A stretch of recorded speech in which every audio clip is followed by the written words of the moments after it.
back to the show, everybody. We're about to play some Shadow of the Beast on PlayStation 4. Matt here is founder of developer Heavy Spectrum. Mark is from Sony. He's going to be driving us. We're going to jump right into gameplay. But gentlemen, this is the original Shadow of the Beast is some 25-ish years old now. 25 years ago. Yeah, 26 in Europe, I guess. Wow, yeah. Yeah, 1989 over there and 1990 here, Yeah, I think. yeah. So, yeah, it's kind of a strange, it's like a dream come true, basically, for me, this being here at E3 showing what my vision of this game. And Shadow of the Beast is a action platformer. Is that how do you describe it? Yeah, I mean, the original game I played it when I was 16 and just ended up being completely engrossed in this world. And that was a combat game with huge amounts of action in it. And that's something that I wanted to capture with this sort of modern take on it. But, the world itself is very much the sort of the vision I had when I was 16. Yeah. And in the original, the combat was very sort of, single sprite frame. The guy drops dead. Right. But in my head, he was this war machine because he could get through like 100 guys in, 3 or 4 minutes. So that's something that I wanted to make sure sort of came across in the combat here. Because modern games tend to be, the combat games tend to feel like, it's 1 or 2 or 3 guys and you're fighting them, and then they, you wear them down and then you get through them. Whereas, what are the options that we're seeing there? You have a choice of a finishing move or something? Yeah, so the combat has several different stages to it, because we want to make sure that people can just enjoy it and enjoy the world if that's what they want to do. But if you want to get good at the game, you've got to master several different phases in the combat sequence. So this is a pretty gory game. But this is what I had in my head when I was 16. This is how you saw the game when you played it. Yeah. And you're kind of messed up. You're kind of a. Lots of people have said that, but I haven't been committed yet. So there's what Mark's showing you just there is Rage Chain, and that's something you get the ability to do after you've collected the blood from your enemies. Okay. Using the normal move set, as it were. And that Rage Chain, I really wanted to try and make sure that the combat shifted focus. So you've got this frenetic dealing with action coming in. You've got to be really precise with the keys, but you've got to be going through a lot. You're doing a lot of input to get all the enemies to fall over in the normal mode and collect their blood. But once you've got their blood, you have to sort of switch entirely. You have to go into like a Wipeout style Zen mode of, focus. You have to get the rhythm just right. But it gets faster and faster. And you can just get through a huge amount of enemies really quickly. But it does, of course, require you to mentally switch your state from the frenetic button engagement that the regular combat is to these moments of calm but precision rhythm. So it hopefully gives players kind of a different type of fighting experience to any that they can get anywhere else. Now, the setup for the original game was that your character had been kidnapped as a boy and turned into sort of a demonic beast sort of character, but then he realizes what he's become and sort of rebels against his tribe. Is that right? You know your history. I can read Wikipedia. So you kept that same setup here. Yeah, I mean the very basics of the story we've kept the same. We've put some twists in it though. Okay. So people who remember the original, we're going to try and explain some of the things, or certainly the things that I thought were the explanations for the original.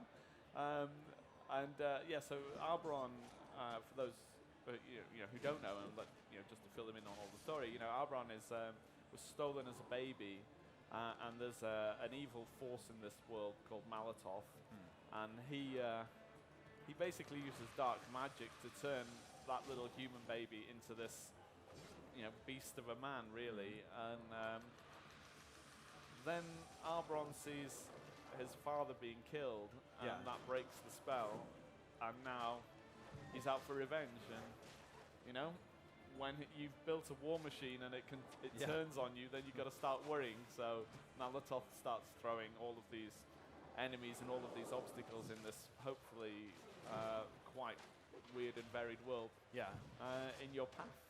And yeah, you get to use all of those abilities that he gave you against him. So you've actually got a score in this game. It's not something you see that often these days. Yeah. Well, I mean, that was the thing for me. The original game was really hard. I mean, you played it, didn't you? I didn't actually play. It was a game that I was like aware of as a kid. Okay, I would always see it at the video store. I'd see the box art. The box art is ingrained in my memory, but I never got around to playing the original. Yeah, if you played it, it's really hard, really hard. And you know, I want to make sure though that people get to experience the main game. But if you're after a challenge, then hopefully mastering the combat is going to prove kind of a big thing for you to try and get on top of. So the score is kind of critical. That was awesome. You'll notice at the end of fights, there's a grading system that comes up. Yeah. Mark's not done very well there. Oh. He did okay on his score, but he took like 10 points of damage, which you know that. You know, you're not a complete badass if you're getting hit all the time. So if you really want to get good at the game, you're going to have to make sure that you don't get hit. You're going to have to make sure you know how the combos work to maximize your score, and that's going to change how the game ultimately plays out for you. But you know, hopefully that'll be an engaging experience for people, and they'll enjoy it. So it looks like we're doing some backtracking now. Is this a linear game? Is there any exploration aspect to it?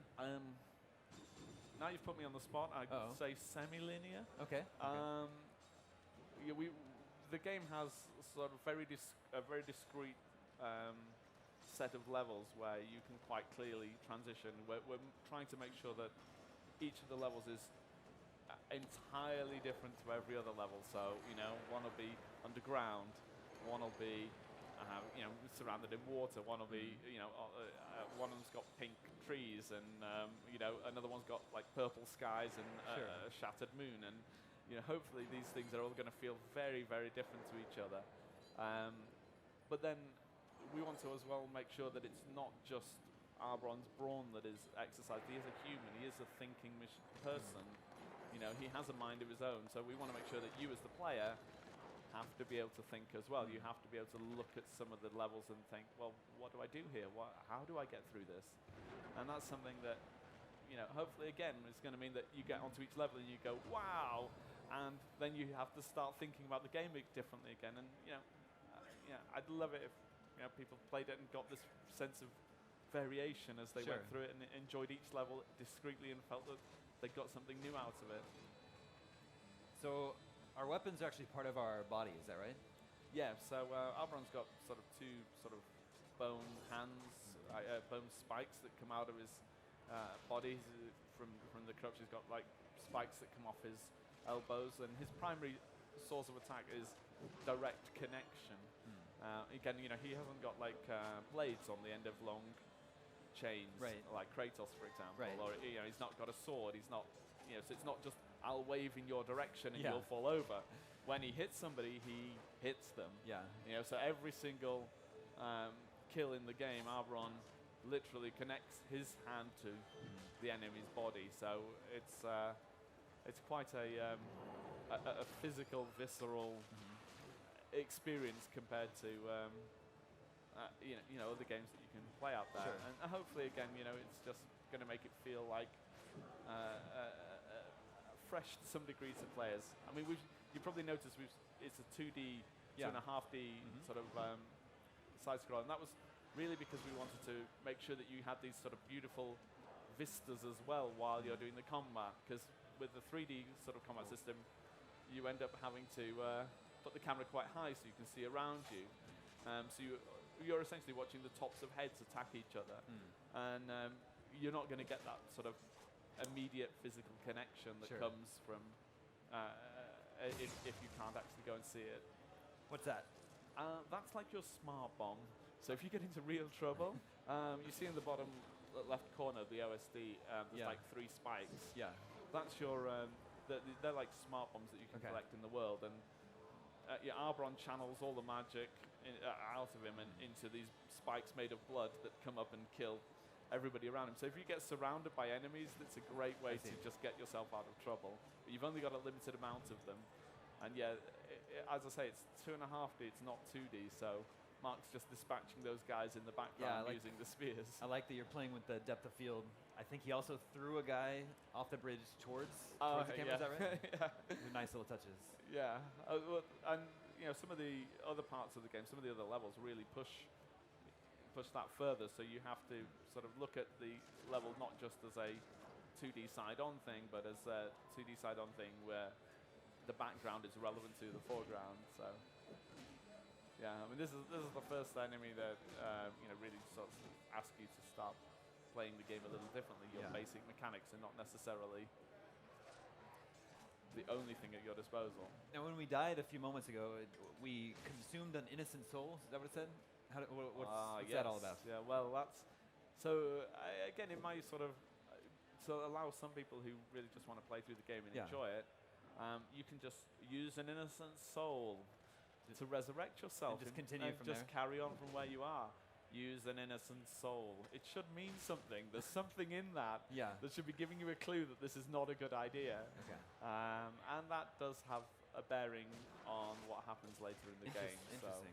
So, I don't want to give too much away, but blood is not just for show. It has a purpose in the game, and the end of the game changes depending on quite what you're doing. So hopefully all the skill that people can put into the game will end up being rewarded. I have a theory, but I don't want to spoil anything. So maybe after we're taping, I can run my theory by you, and you can tell me if I'm right. That's great. I mean, if it's triggered your imagination already, then that's fantastic. I mean, to be honest, if just one person plays this and just walks away on the bus, sitting there wondering quite why all of the things are there, then I'm genuinely, I will be super happy. If that person could email me, that would be fantastic. We're just consuming all sorts of innocent souls over here. Yeah. I'm kind of disappointed. Because, this is not my best work. Mark has played this for quite a while now, and we've been having a competition over E3 between us. See who can get the best score. Yeah. And so a normal player, this should give you an idea of kind of the skill level if you invest time in it. A normal playthrough is getting like 200 to 250,000. Okay. And through the entire game, or in this just in this level. Okay. And I've been. I hold the record at the minute with just over 2 million. This isn't the best time to bring this up. Well, I think it's a great time because now it's on record.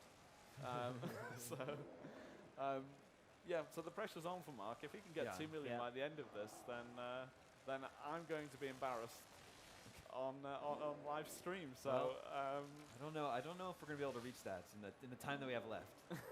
Okay. So you might be safe. I might be safe. Yeah. I might be safe. This is the enemy that was foreshadowed a few moments ago, right? Yeah. So, I mean, this is one of the things. I mean, like I say, I really want players to engage the world as well, because if we're going to ask you to come back and invest time in the combat and learning how that all works, the levels have got to add more and more depth to them as you play them, so that you can see more and more strangeness and start connecting your own stories.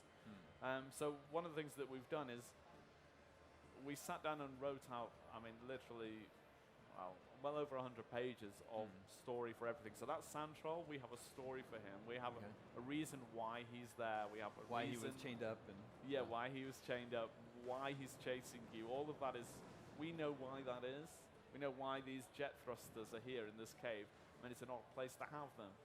And but they have a reason, and we know what that is. But I don't want to share that with players. Okay. I want to make sure that players can play this and then make up their own story about some of this stuff. I mean, there's Arbron's story here, but the world has a story too. So I mean, it's I think probably going to be kind of hard to strike that balance. So what do you think the benefit of coming up with all that backstory is if it isn't shared with the player? Well, the thing is that when you look at the world, you can see connections because they're there, literally. Yeah. And but by not sharing them, it challenges the player to think a bit while they play the game. I mean, it's not, obviously the combat is something skill-based, and that's something that, I think makes the game really interesting. But as a player, you're a human as well, so you've got to get something as an experience out of it. So when I walk around, LA, I mean, this is my first time at E3, so I'm kind of a bit overwhelmed by it all. Can be overwhelming, yes. But I saw the sports center there, and I was like, oh, why? I don't remember that. And then I found out it's about the Olympics, and I see things like that. And I start to connect together the story of what I'm seeing around me, and that's something that just because this world is made up doesn't mean it shouldn't have that level of thought put into it. Sure, you can see that. So you start the game with a certain set of skills. Is there an upgrade system? Do you power up new abilities? Yeah, so we've got several different ways that you can increase the power of Arbron. I mean, the main one is to collect enough blood to be able to go and unlock new abilities. So, that's obviously the easy, most direct way. But there's also collectibles that you can get that actually give you different powers. And if you want to go through, because we're going to have leaderboards in there for things like speed running and stuff. So if you want to go and get better speedrun times, then actually you want a different loadout of abilities than you would if you were going through just purely for combat. And so hopefully that adds another level of sophistication in there if you want to go and pursue it. I don't want to spoil too much because we've this is the first time we're showing the game in America, and I'm kind of we only actually showed the game for the first time like a month ago, so this is all sort of, I'm very nervous about it all. I was working on it just before about a few hours before we flew out, so this is very precious. And based on what I'm seeing here, I don't think you have much reason to be nervous. I think this is looking really cool. Oh, thank you very much. Do appreciate that. I mean, I'm hoping the other levels are going to be really, quite spectacular for people as well, because we're just putting as many mad ideas as we can think of in there. This is a big trend of E3 2015. Game demos end right as a giant enemy appears, and it's like, oh, cut to black. Good time. Shadow of the Beast. Well, like I say, I'm kind of nervous about that, so I want to get the boss just right, so that when people experience it, it doesn't. It doesn't disappoint me. I think the game looks great. Is there a release date, release window for this? We'll just focus on the game right now. This is pre-alpha code, so it's we're just working hard to get all the levels together, and we'll just announce something later on in the year. Well, I am looking forward to playing. Cool. Gentlemen, thank you so much for coming by the show. That was Shadow of the Beast on PlayStation 4. Stay tuned. We have more games coming from E3 here at IGN.